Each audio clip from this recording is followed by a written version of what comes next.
नमस्कार दोस्तों, मेरा नाम तनया गुप्ता है। मैं रेस आईएएस आलमबाग ब्रांच की स्टूडेंट हूँ।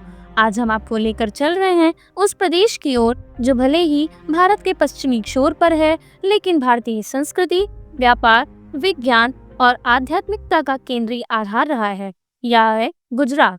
गुजरात का नाम गुर्जरत्र से निकला है, जिसका अर्थ है वह प्रदेश जहाँ कभी गुर्जर जातियां बसी हुई थी। लेकिन यह भूभाग महज एक जातीय पहचान नहीं, बल्कि सभ्यता की लहरों का केंद्र रहा है। क्या आप जानते हैं, भारत के इतिहास में पहला नौ महाविद्यालय सूरत में 17वीं शताब्दी में शुरू हुआ था। यहाँ भारतीय नाविकों को समुद्री दिशाओं, खगोल गणना की शिक्षा दी जाती थी। यही तो था वह आधार जिसने गुजरात को प्राचीन काल से समुद्री सिल्क रूट का स्वामी बनाया। लोथल के बारे में आपने सुना होगा, पर ढोलावीरा जो कच्छ के रेगिस्तान में स्थित है, वह सिंधु घाटी सभ्यता का दूसरा सबसे बड़ा और सबसे परिष्कृत शहर था। यहाँ का जल संग्रहण और नालियों का ढांचा इतना उन्नत था कि यह आज के स्मार्ट सिटीज के लिए भी प्रेरणा बन सकता है। धोलावीरा को 2021 में यूनेस्को की विश्व धरोहर में शामिल किया गया। गुजरात ही वह प्रदेश है जहाँ तल तेज अहमदाबाद के पास खुदाई में एक बौद्ध विहार और प्राचीन बौद्ध स्तूप मिले हैं, जो यह दर्शाते हैं कि बौद्ध धर्म यहाँ केवल फैला नहीं, बल्कि लंबे समय तक फला फूला भी है। पाटन की प्रसिद्ध रानी की बाव के बारे में एक और अनसुनी बात यह है कि इसे 11वीं सदी में एक रानी उदयमती ने अपने पति राजा भीमदेव प्रथम की याद में बनवाया था। यह एक स्त्री द्वारा निर्मित भारत के गिने चुने प्राचीन स्मारकों में से एक है। क्या आप जानते हैं कि द्वारिका श्री कृष्ण की नगरी केवल धार्मिक दृष्टि से नहीं, बल्कि समुद्र पुरातत्व का भी केंद्र है।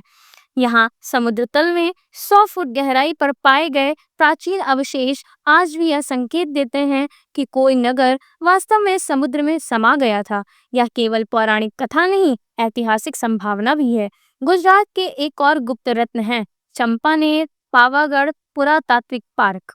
यह एकमात्र स्थान है जिसे यूनेस्को की विश्व धरोहर में इसलिए चुना गया क्योंकि यहाँ हिंदू, जैन, इस्लामी वास्तुकला का अद्भुत संगम एक ही स्थल पर मिलता है।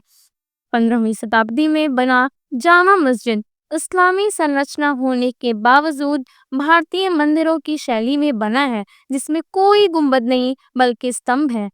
गुजरात भारत का पहला राज्य है जहां किसी मुख्यमंत्री ने राज्यव्यापी ई गवर्नेंस प्रणाली की नींव रखी थी 2000 के दशक की शुरुआत में। यही वह तकनीकी दृष्टिकोण था जिसने गुजरात को गिफ्ट सिटी तक पहुंचाया, जो भारत का पहला इंटरनेशनल फाइनेंशियल सर्विस सेंटर है। गिर के जंगलों में एशियाई शेरों के संरक्षण की जो सफलता गुजरात ने दिखाई है, वह विश्व भर के इकोलॉजिस्ट के लिए एक केस स्टडी बन चुकी है। 20वीं शताब्दी की शुरुआत में जब यहाँ केवल 20 शेर बचे थे, आज वह संख्या 600 से पार कर चुकी है। कम ही लोग जानते हैं कि गुजरात भारत का एकमात्र राज्य है जहाँ शराबबंदी पूरी तरह से लागू है, और फिर भी यह देश के सबसे तेजी से बढ़ते औद्योगिक राज्यों में से बना हुआ है। यह राजनीति, सामाजिक अनुशासन और आर्थिक नवाचार के समन्वय का अनूठा उदाहरण है। सांस्कृतिक रूप से गरबा और डांडिया केवल नृत्य नहीं, बल्कि नवरात्रि में शक्ति तत्व की स्तुति का माध्यम है। क्या आप जानते हैं, यूनेस्को ने हाल ही में गरबा को इंटेंजिबल कल्चरल हेरिटेज की सूची में शामिल किया है। गुजरात के खान पान में केवल स्वाद ही नहीं, बल्कि जलवायु विज्ञान भी छुपा है, जैसे खाखरा, थेपला और सूखे मुरब्बे ऐसी चीजें हैं जो व्यापारियों, यात्रियों के लंबे सफर में भी खराब नहीं होती। यह डिजाइन फॉर ड्यूरेबिलिटी की वह पारंपरिक समझ है जो आज के स्मार्ट फूड पैकेजिंग को भी मात देती है।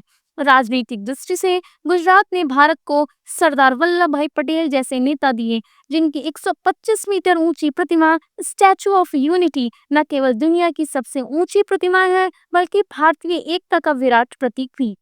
पर क्या आप जानते हैं, इस स्थान से पास स्थित शूलपाणेश्वर वन्यजीव अभयारण्य जैव विविधता के लिहाज से पश्चिमी भारत के सबसे संवेदनशील क्षेत्रों में है। अंततः गुजरात वह भूमि है जहाँ विज्ञान और दर्शन एक ही समय में पनपे, जहाँ शांति और शक्ति दोनों का सह अस्तित्व रहा, जहाँ व्यापारिक चतुराई भी थी और आध्यात्मिक गहराई भी। यह केवल एक राज्य नहीं, ये एक विचार है जो हर युग में खुद को नए स्वरूप में गढ़ता रहा। गुजरात, जहाँ हर कण में व्यापार है, हर रेखा में इतिहास है और हर परंपरा में नवाचार। धन्यवाद।